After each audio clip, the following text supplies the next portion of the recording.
नमस्कार। इस वीडियो में मैं संत काव्यधारा या ज्ञानाश्रयी शाखा की विशेषताओं पर आपके साथ चर्चा करूंगा। निर्गुण भक्ति धारा के कवि साधकों को संत शब्द से संबोधित किया जाता रहा है। संत की व्युत्पत्ति शांत शब्द से मानते हुए सत रूपी परम तत्व के ज्ञाता को संत नाम से अभिहित किया गया। परमात्मा की प्राप्ति हेतु जो अपने और पराये के भेद को मिटाकर आत्मोन्नयन का पथ पकड़ते हैं वे ही संत कहलाते हैं। अपने हित के साथ जो लोक हित का भी चिंतन करते हैं वही संत कहने के अधिकारी हैं। जाति पाति पूछे नहीं कोई, हरि को भजे सो हरि को होई। इस स्वर को मुखरित करने वाले संत कवि सर्व संभाव और सर्वे भवंति सुखनः को मानने वाले थे। निर्गुण संत कवियों के साहित्य को ज्ञानाश्रय भी कहा गया और इसके पीछे यह कारण दिखाई पड़ता है कि इन संतों ने ज्ञान पर सूफियों की अपेक्षा अधिक बल दिया है।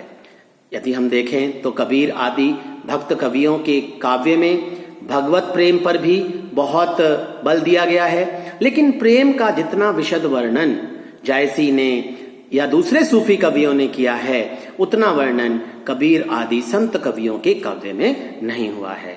इस प्रकार इन कवियों की कविता में ज्ञान भावना प्रधान होने के कारण इनकी जो भी कविताएं हमारे सामने हैं उन्हें ज्ञानाश्रयी काव्य के नाम से भी जाना गया। संत कवियों ने उपनिषदों से ब्रह्म, जीव, जगत और माया को ग्रहण किया तथा उसी रूप में इन गूढ़ शब्दों को सामान्य व्यक्ति के सामने बोलचाल की भाषा में प्रस्तुत किया। नाथपंथियों से इन्होंने शून्यवाद को ग्रहण किया, योग साधना को ग्रहण किया और गुरु की प्रतिष्ठा या गुरु के महत्व को अपनाया। इसी तरह से इस्लाम से इन्होंने एकेश्वरवाद को ग्रहण किया। सूफियों से यदि हम देखें तो इन्होंने प्रेम तत्व को ग्रहण किया। सिद्धों से देखें तो गूढ़ उक्तियों और उलटबाजियों को इन्होंने सिद्धों से ग्रहण किया और अहिंसा का तत्व जो इनके काव्य में हमें मिलता है वो इन्होंने बौद्धों और वैष्णवों से ग्रहण किया। संतों की विवर्त भावना या जिसे हम विवर्तवाद भी कह सकते हैं, प्रतिबिंब भावना, प्रणय भावना, साधनात्मक पक्ष और भक्ति पद्धति पर आचार्य शंकर की विचारधारा का व्यापक प्रभाव दिखाई पड़ता है।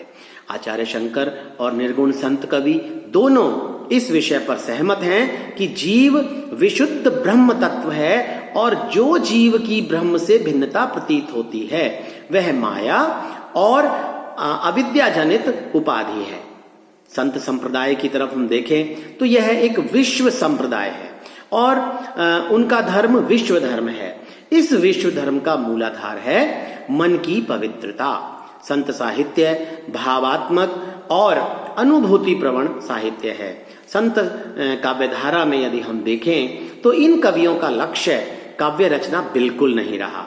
इनकी रचनाओं में जनहित की बात हमें दिखाई पड़ती है और उनके आत्म उद्बोधन की भावना हमें साफ झलकती हुई दिखाई पड़ती है। यदि संत काव्यधारा की विशेषताओं की हम बात करें तो ये इस काव्यधारा के कवि निर्गुण ब्रह्म के उपासक थे। वे यह मानते थे कि ईश्वर का कोई आकार प्रकार नहीं है, इसलिए वे नाम महिमा का बखान करते थे और आत्मशुद्धि पर बल देते थे। कबीर की कविता में हम इसी निर्गुण ब्रह्म की स्थापना देख सकते हैं, नाम की महिमा का बखान देख सकते हैं और आत्मशुद्धि पर बल देने की बात को भी हम देख सकते हैं। ये कवि लगभग सभी कवि जप तप, तीर्थाटन, गंगा स्नान आदि जो मिथ्या आडंबर थे इनका विरोध करते हैं। इनका यह मानना है कि इन सब को छोड़कर यदि मनुष्य अपने हृदय में झांक कर गरीब की सेवा करे, इंसानियत को महत्व दे तो वही सबसे बड़ी हरि सेवा है।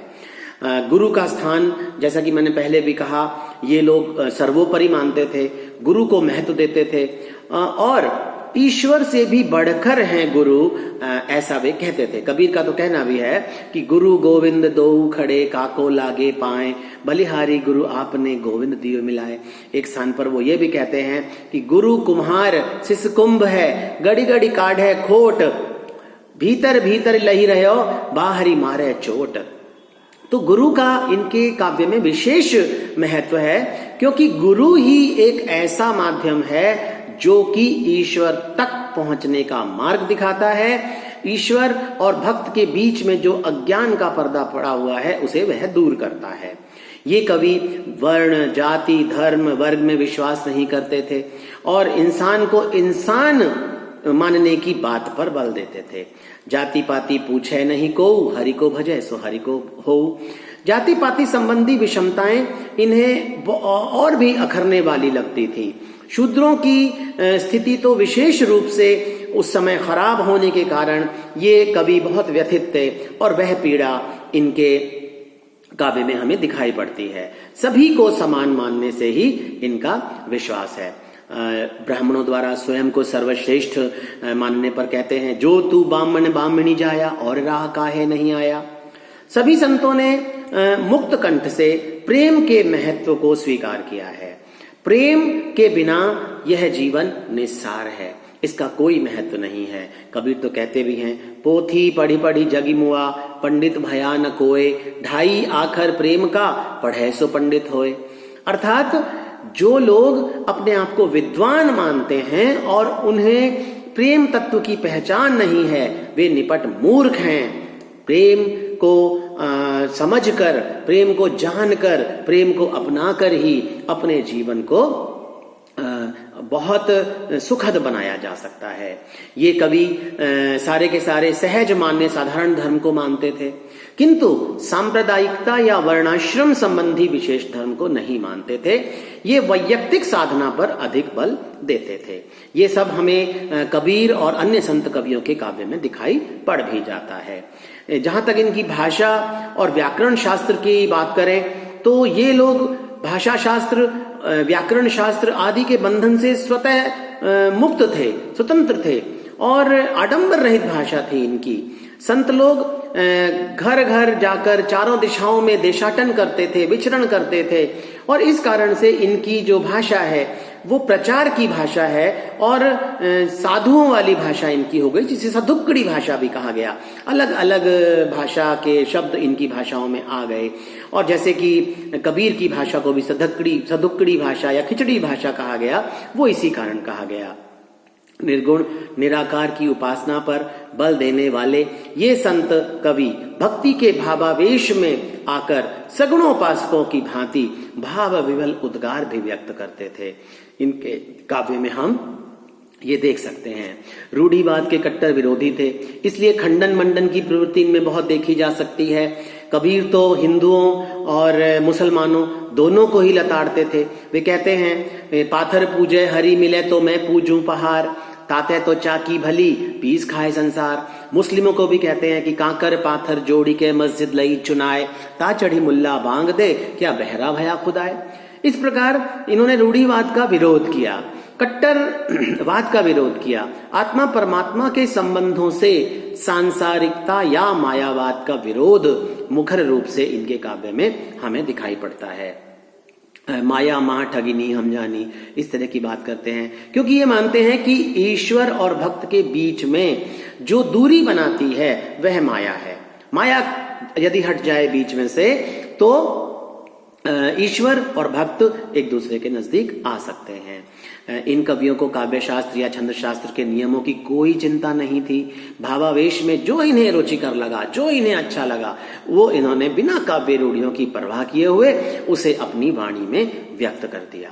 इस प्रकार हम देखते हैं कि संत काव्य धारा या ज्ञानाश्रयी शाखा का मुख्य उद्देश्य यही रहा है कि वे अपनी वाणी को आम आदमी तक पहुंचाएं।